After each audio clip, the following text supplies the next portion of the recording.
I was self-taught for 7 months before my first bass lesson, and my teacher told me that I had to relearn everything because my technique was that bad. Work through this lesson to get better fast and to save you the trouble. I'm breaking this down into 3 parts, working on right hand technique, left hand technique, and learning bass lines. Don't worry about speed. Focus on getting your hands comfortable and locking in the groove.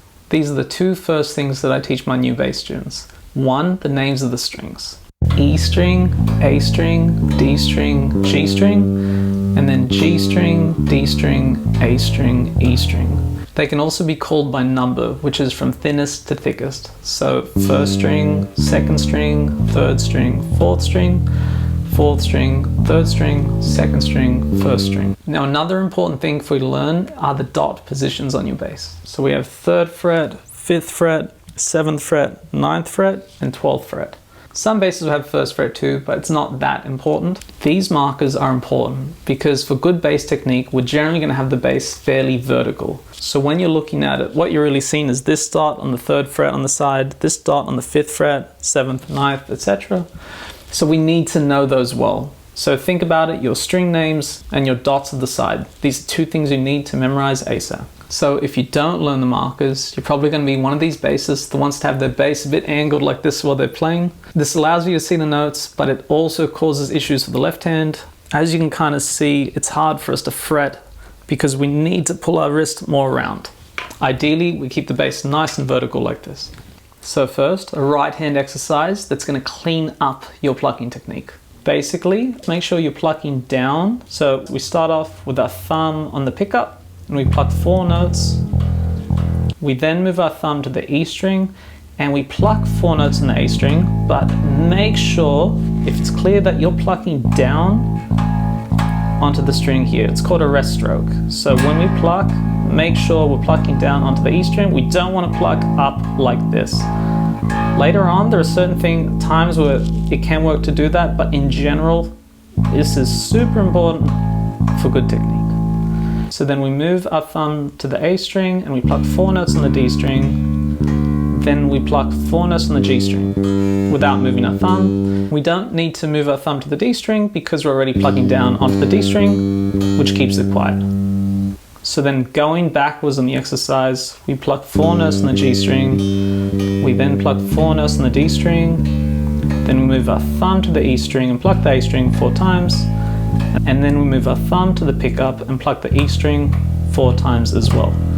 This is really important to start with because it gives you a basic muting technique for the right hand. One of the key things that this exercise teaches you is effective thumb anchoring. By moving our thumb as we go across the strings, we are able to mute the previous string, and we are also able to pluck more easily because our thumb is closer to the string that we are plucking. The issue with keeping our thumb anchored on the pickup is that we end up with a lot of noise on the E and A strings while we're plucking because there's nothing stopping those notes from ringing out, basically, as you can see.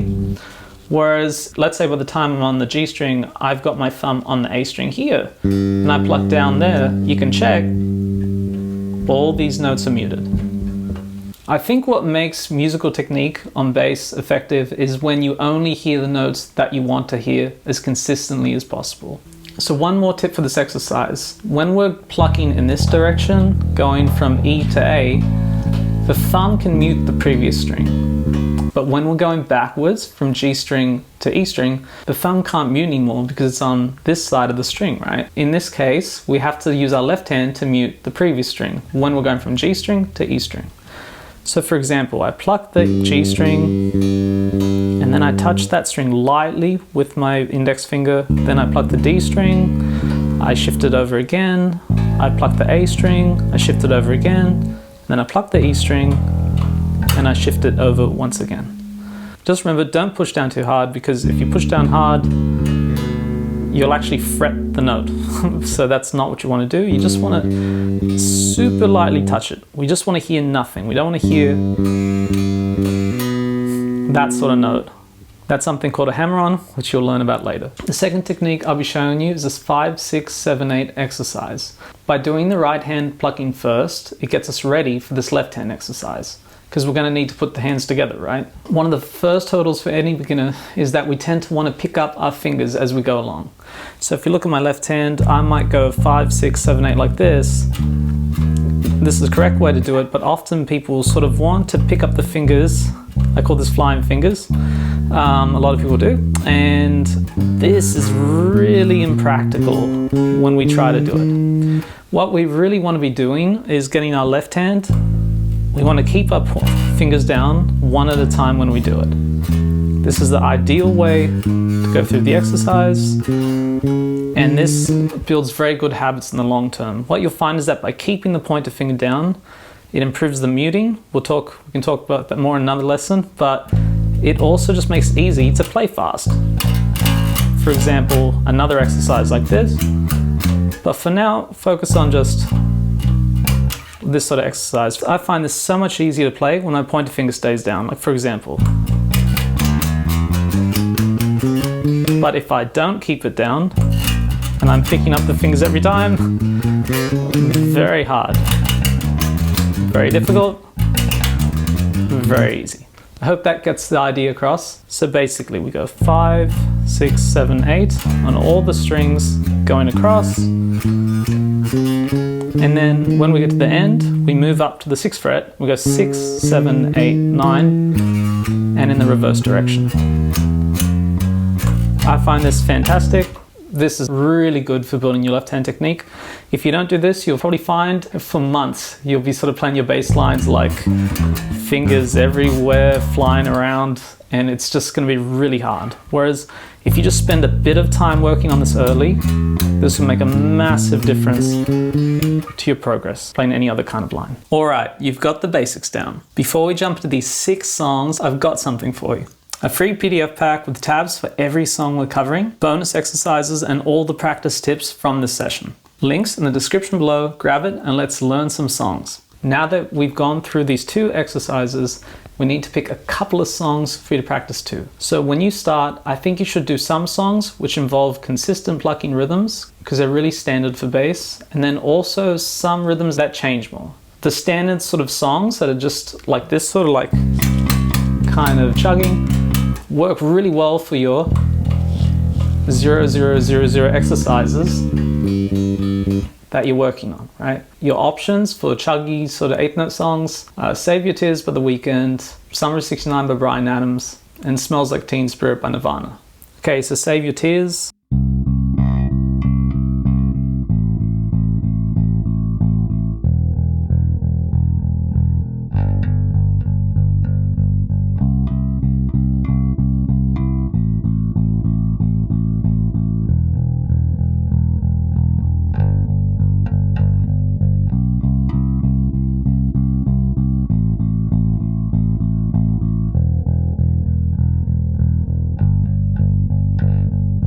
Song 2, Summer '69.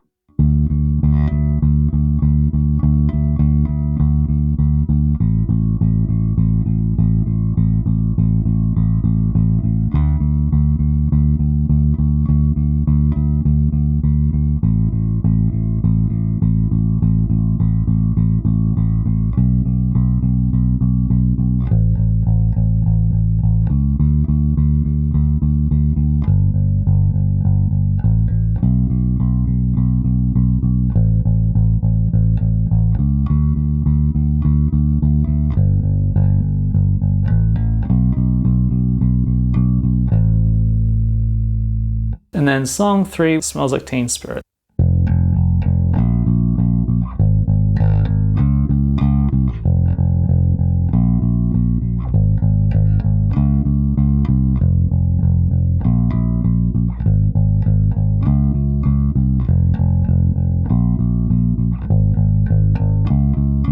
So those are our 3 chuggy songs. I'd suggest picking one of those to work on to start with. Now, in terms of our songs that are a bit more rhythmic, I have 3 suggestions. One's Let's Groove Tonight by Earth, Wind & Fire, Seven Nation Army by the White Stripes, a standard for guitar players too. The last one is Feel Good Inc. by the Gorillaz. So let's groove tonight.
So with these riffs, I'd suggest playing them with one finger to start.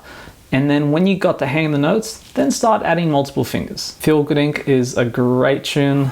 It'll make you very popular with your friends. Doesn't matter what age group you are, someone's gonna know it.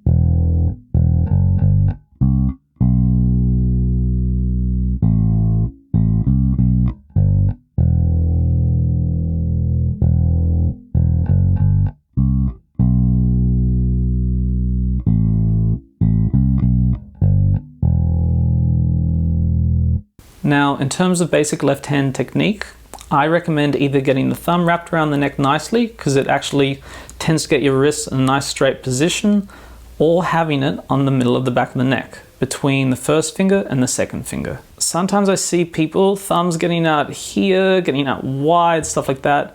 If you just want to try it yourself, like experiment with how this feels, what I find is that if we get the thumb going out the side, it tends to really constrict the hand. Whereas for me, having the thumb behind the first or second fingers normally balances the hand the best. Very rarely it'll come over a tiny bit more, let's say towards behind my third finger, just depending on the line. But to start with, behind the first and second fingers is probably ideal. Wrapping the thumb can be fine, especially for simpler parts, but as we get to more technical playing, often getting the thumb just behind the neck can be a bit more efficient.